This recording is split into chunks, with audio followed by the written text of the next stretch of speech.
Good morning again. This is a participation quiz. Good morning again. Yes, there we go. All right, let's give yourselves a round of applause. Yes? We awake? We ready to go? Did everybody have a chance to meet each other, talk to our sponsors a little bit, get some coffee, some pastries? Yes? Excellent, excellent, excellent. Let's go ahead and sit down and get rocking and rolling. This is a panel that I've been looking forward to for quite some time. The brain trust up here is phenomenal. They don't believe it, but I do. Test. Not quite yet. One of the great things about technology investing is that we can constantly move forward, a theme that I've hoped to bring to your attention today. And with that in mind, we're going to talk about tech itself, what to buy, what to sell, and importantly, what to avoid. Because it's not all about what you buy. Sometimes it's about what you don't buy that matters. Does that make sense? Yes. Yeah? Okay, fantastic. So with that, Joe, you're the only one that hasn't been up here yet today. Would you please offer just a quick bit about yourself and tell us why the rest of the world should listen to what you have to say? For sure. Well, hey, everyone. I'm Joe Markman with Markman Capital, and we're a tech investing research institute, and we've been following the secular trend of the digital transformation for over 25 years, and we think we know what phase we're in and where that phase is going. And I would agree. Joe's very sharp. I haven't yet had a chance to brag about Joe. I've bragged about the other two on stage here this morning. But I read his work, and I would encourage you to read his work as well, because there is some real insight there. So with that, fellas, win, lose, or draw, tech in 25. It's obviously down hard at the moment. Come back, yes or no? In which areas? Cody? I'd say yes, it's going to come back. I think, I'm not going to draw a line in the sand and say that today was the capitulation of bottom or something, but it felt a little bit like we're going through a capitulation bottom maybe today. It does, doesn't it? I was over there while you were talking, sending a couple of text messages, buying a little bit of Pure Storage, buying a little bit of GitLab. Bought some Google yesterday. I'm scaling in. I'm not terrified yet. Nobody in the room is terrified. Nobody's terrified. I do wish there was a palpable fear in this room, like I said earlier, but even that doesn't necessarily say we put in a bottom. Look, you can't draw a line in the sand, but feet to fire, I think we'll look back in 6 months and be like, oh, you remember the tariff bottoms? Yes, I think we will too. Now, Joe, you have been buying all along as well. You've been working with some of the disruptive tech, looking forward. You believe in scaling in. I know, Mark, you too, but how about a word on what you're looking at right now? Well, we actually, at Markman Capital, we don't love, but we do look forward to days like this week where the market does drop and we can go in and buy our favorite stocks for the cheap. So yeah, we're not buying anything yet because no one wants to catch a falling knife, but when there is a little bit more certainty, we will be buying a lot, and there's a lot to buy at the moment. Do you have a particular theme or sector you're following at the moment? Yeah, so it's kind of broken into 3 different things for us, but mainly it's the infrastructure, so the Nvidias. I know I personally will be buying some of that. And then it's the people who will be distributing the thing that Nvidia enables, which is kind of AI agents and things along those lines. And then the last thing, which is something that's kind of newer for this phase, but still very important, is the infrastructure or the power for all the things that we're building upon there. Cool, Mark? Yeah. Mark,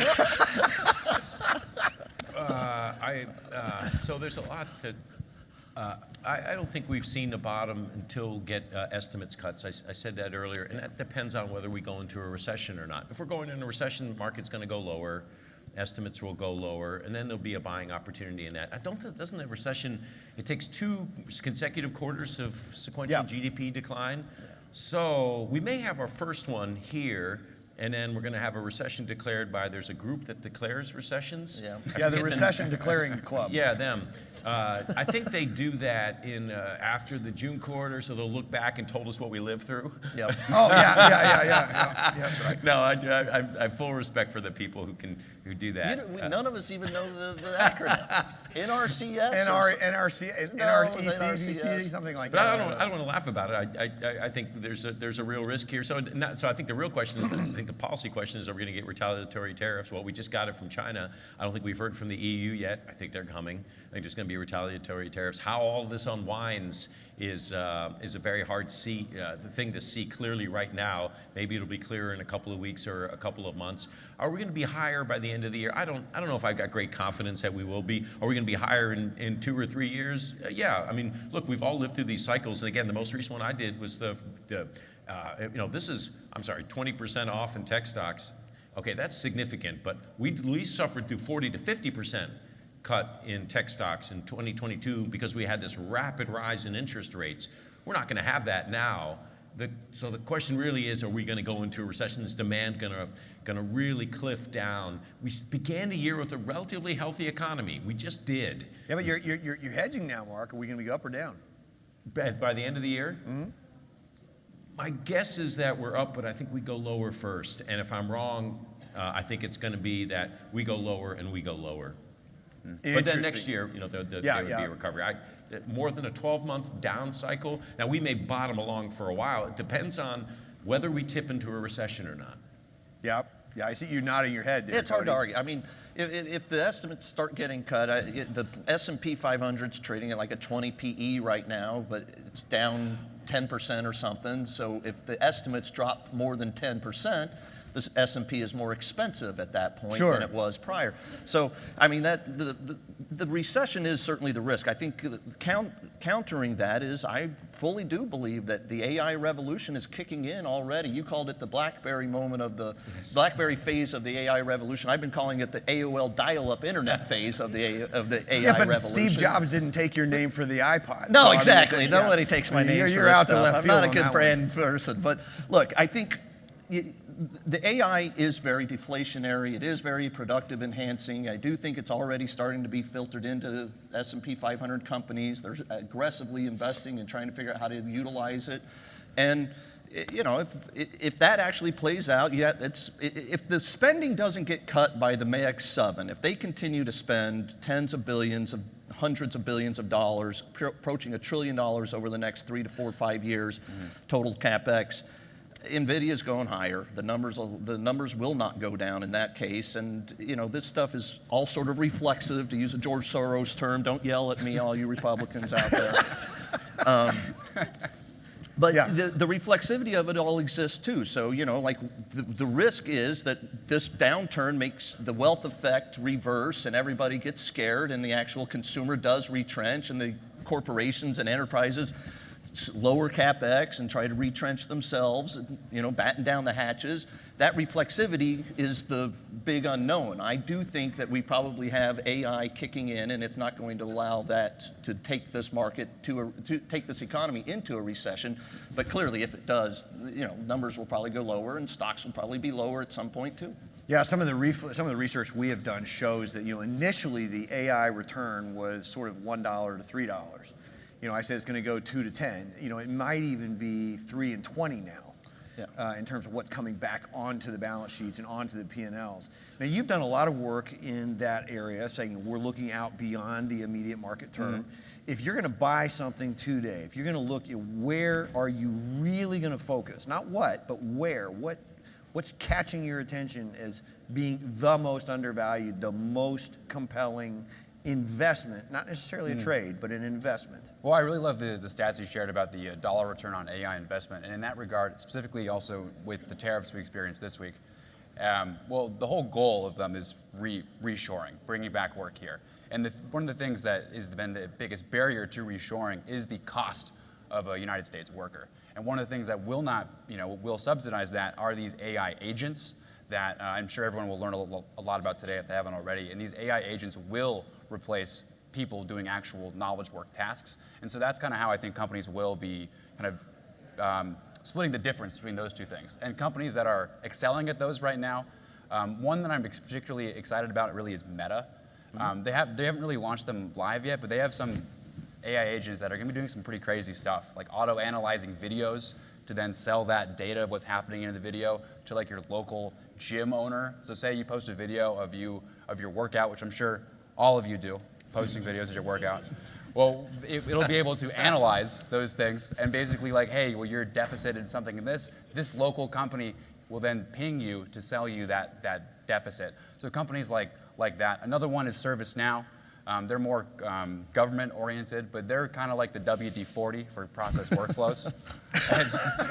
So they're going to ease those things up, and so those companies are ones that we're really looking at, the ones that are specializing in those AI agents. One of the biggest nightmares I have, I don't know about you guys or out here, we're very rapidly approaching an era where you have an extra donut in the morning and your insurance premiums go up that afternoon. I'm not particularly crazy about that, but that is the world we're going into, and one of the areas we've been focused on has been medical technology, because I maintain, and people look like I was a six-headed alien when I said in 2012 or 13, I said Apple's going to pivot into medical devices, and ultimately that's going to be their bailiwick. And I said one day your doctor is going to prescribe Apple devices, earpods, watches, iPhones. Imagine what happens to the profit margins when that happens.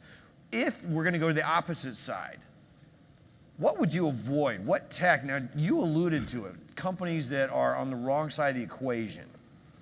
Or was that you, Cody, that said that? Was fossil watches? Maybe both of us. I think both of you did. You start.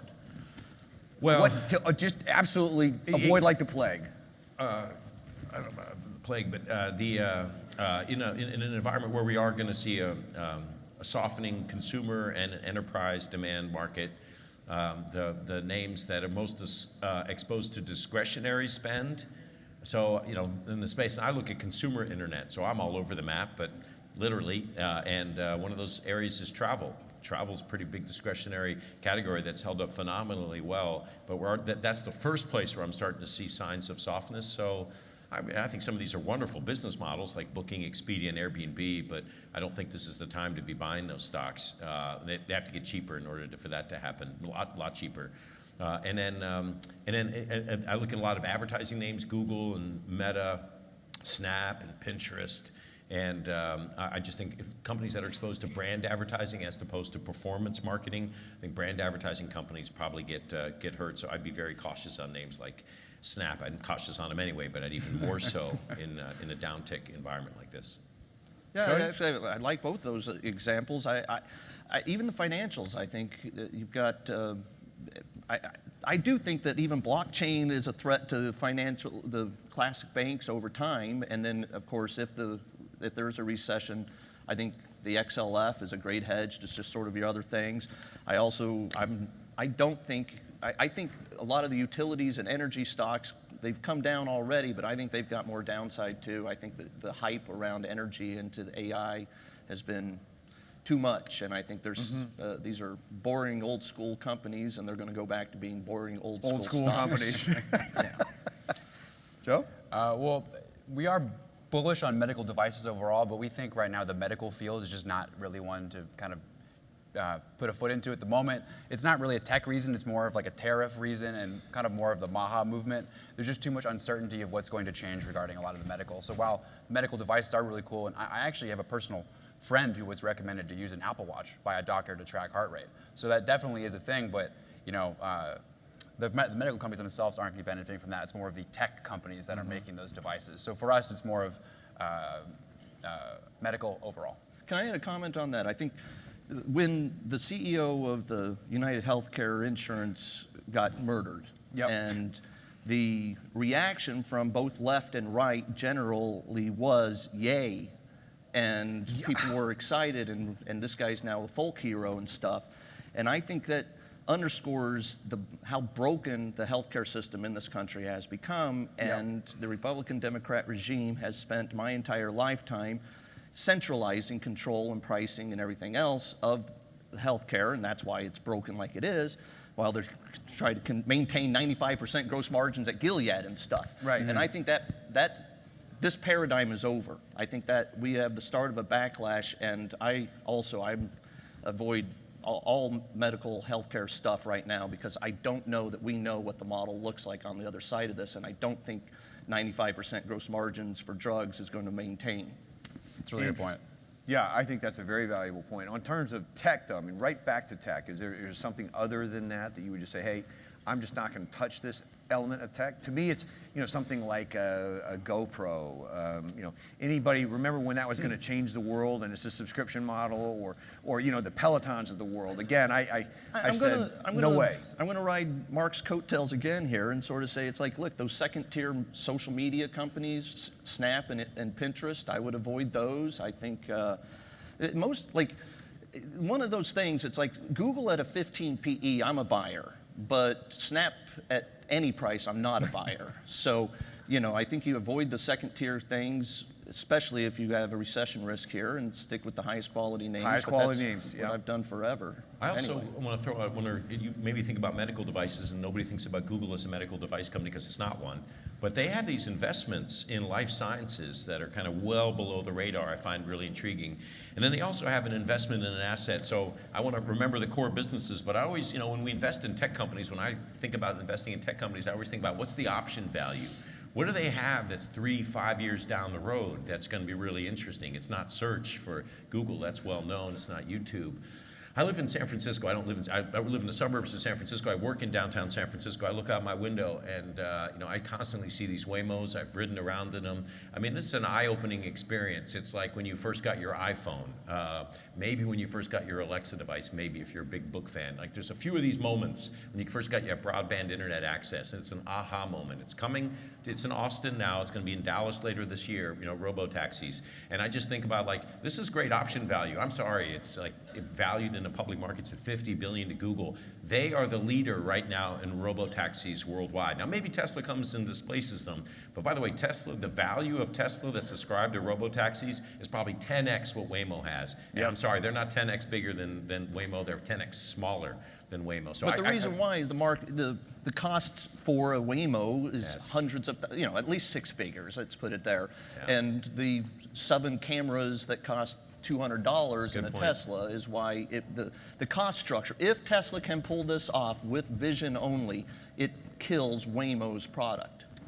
We'll see. Yes, you're right. Now, the chance of that actually happens, I mean, there is a possibility for everything. I just think Waymo has the ability to quickly drive down costs. I just wish Waymo was owned by Amazon. That's a company that'll bring down costs. There you go. Google doesn't have that mentality, and so that's your big bet. But I'm sorry, they just, like the disparity in valuation, like I sort of feel like I get Waymo for free, really, by buying Google today. So maybe it's worthless, but my guess is that it's going to be worth quite a bit. I wouldn't say it's actually worthless, but I think that is why the disparity. The market's trying to look out and be like, hey, there is a potential that if Tesla actually pulls off robo-taxi, that the LiDAR and radars that are required for a Waymo vehicle are just superfluous.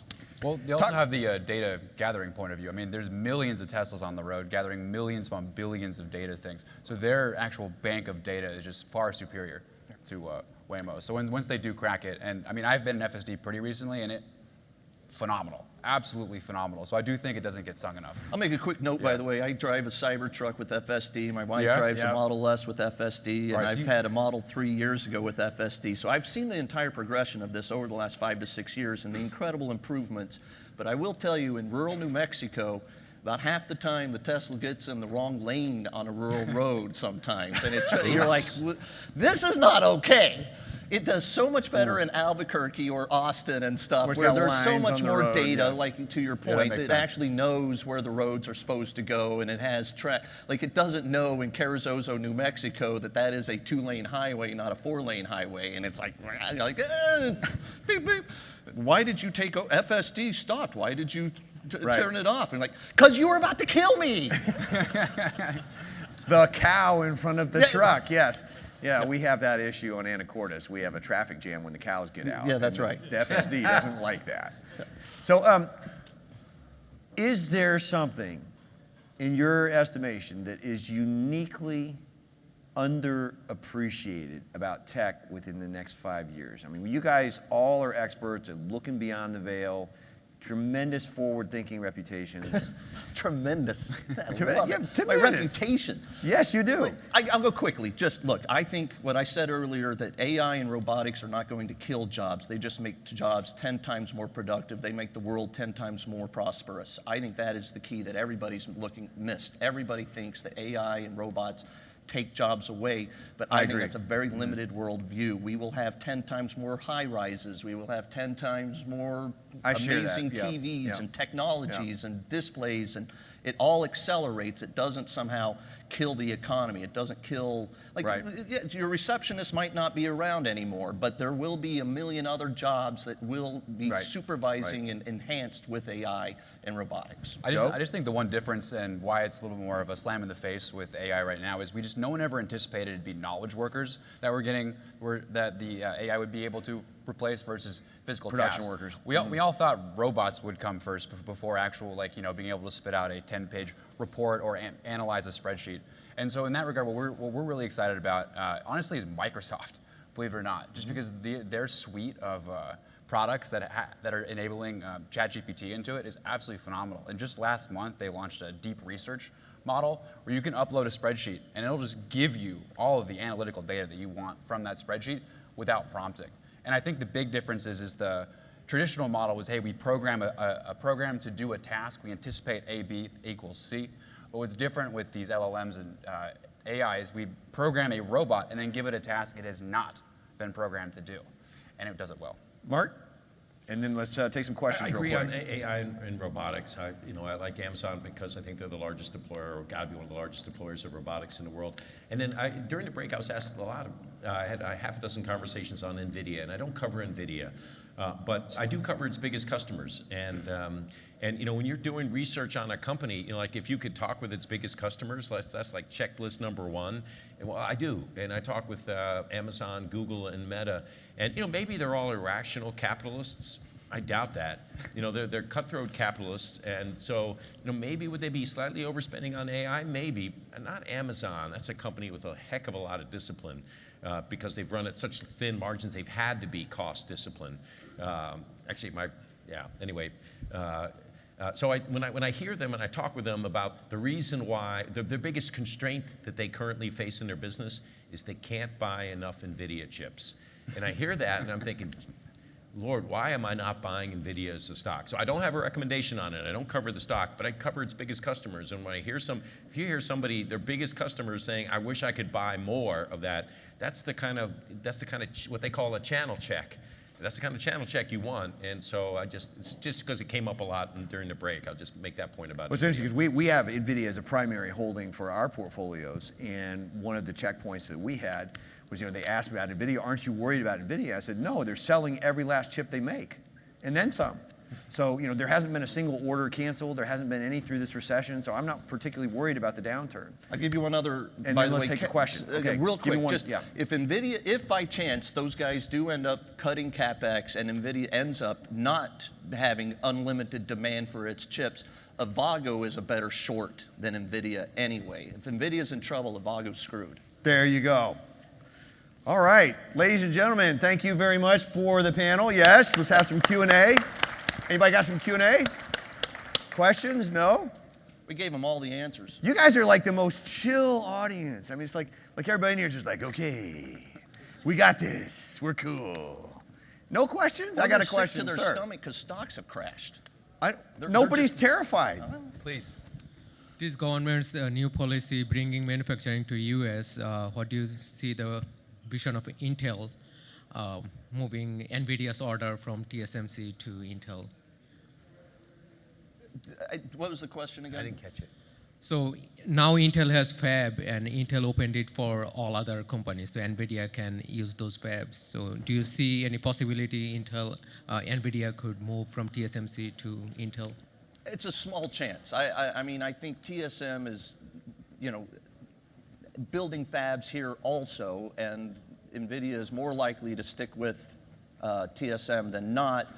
Intel is, the execution's been lacking. The CEO turnover did not help, and I don't know where that stock is going. I think it's dead money. I lost a lot of money on Intel the last 2 or 3 years and sold it somewhere around $30 a year ago because they have not executed, and the CPU business is losing to AMD anyway, and then the fab business. If they spun out the fab business, I will tell you, I might consider buying that, but I'm staying away from Intel.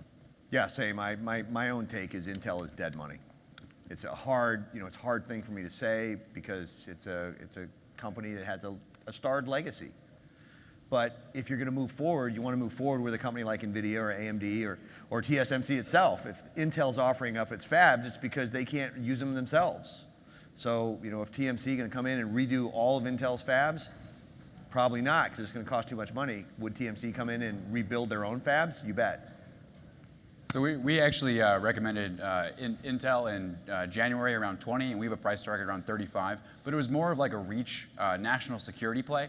If the government needs to back a U.S. company with U.S. CEOs doing U.S. things, Intel is that play. Is it a core holding? I mean, you kind of feel the room. Yeah. No. Sir. Thank you. Yes, my last name is Blackwell, so it's, That's an Nvidia joke, guys. no It's also a great Kiss. No, nothing. Kiss the Elder album. There's a song called I wish. Mr. Blackwell.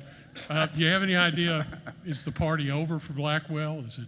Oh is gosh, it no. Going places? I think that's what Mark was just saying. I mean, Yeah. every customer he talks to is like, we can't get our hands on enough Blackwell. That might be changing with the tariff stuff the last 48 hours, but if it's not changed in the last 48 hours, it probably isn't going to in a month. You agree with that, Mark? I was going to say, we're hearing that it's already Yes. accelerating, demand's already accelerating, they're already working on next generation Blackwells. I mean, Yeah. So that whole 3.4 months of doubling unbelievable. efficiency and compute is happening, and it's only because Jensen Huang is driving Nvidia Pushing that the direction. envelope. Yeah. Yeah. The questions, sir? Yeah. We talk a lot about individual stocks, but with AI, what about an ETF with AI like XLK? What's your opinion on that? Oh, no, I don't actually have much. QQQ, that would be my answer. I mean, that's truly, probably 65% of the QQQ is the Mag 7, which are, as Mark's talking about, with Meta and Google and the other major spenders, Amazon. Even Nvidia is a big part of it. So, Yep. I mean, that's typically, if someone asks me for ETF, I'm always like, just buy the QQQ or SPY, of course, too. It's probably 30% of the SPY. So, but I would stick with the mega cap ETFs and not a random AI-centric ETF. Because they'll end up with, like, I'm short C3AI, or I'm puts on C3AI for the last year.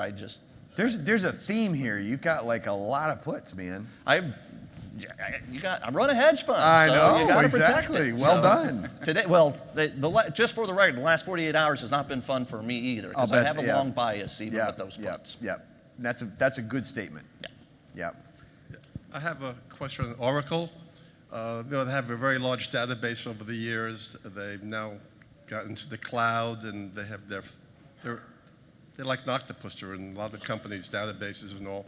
And they recently, a year or two ago, bought a company, the second largest, that does electronic health records. I think it was Centene.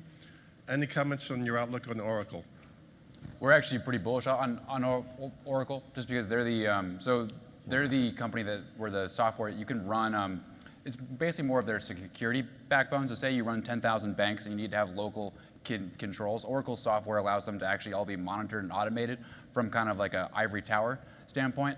And so it's not specifically to do with the health reasons, but because they are modular within the AI world, and you can have local controls, but also a central view of the whole playing field. Because of that, we do actually like Oracle quite a bit.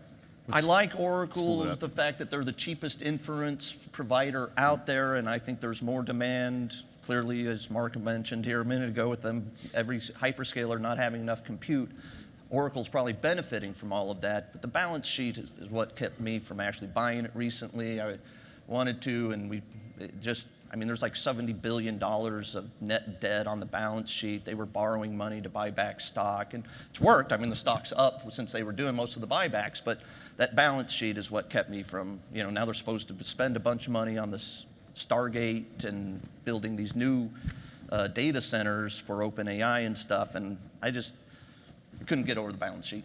Yep, I hear you. With that, please give our panel a hand. Thank you very much. Gentlemen, thank you very much. Appreciate it. Always a pleasure. Thank you. Thank you very much. Wonderful. Wonderful. Thank you, Kim.